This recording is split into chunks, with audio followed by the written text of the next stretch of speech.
I think pairing texts can be a really powerful way of helping students see how texts can be in conversation with one another. So on the one hand, you can have things that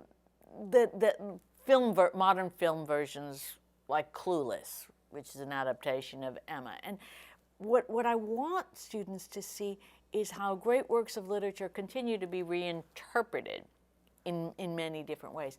But it doesn't just need to be a film text comparison. So, for example, you have poems that are written about a painting, or you have paintings that are in response to a poem.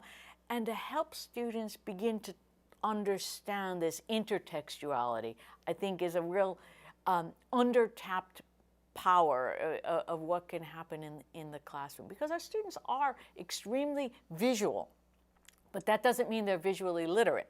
So they're attracted to visuals, and I found that often students are more willing to take interpretive risks with a complex visual image, a Lewis Hine photograph, a painting, and then you take, like you're building those same English language arts muscles that then we're going to turn to a piece of poetry, to a novel, and practice them. The most important ELA muscle to me that we want students to build is drawing non-trivial interpretation. So you see something and you ask yourself, so what? What does it mean? But so often, students don't spend enough time just seeing.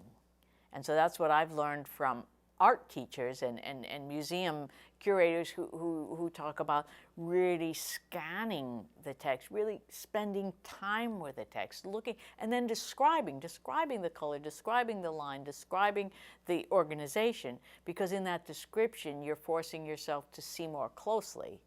And then you ask yourself, so what?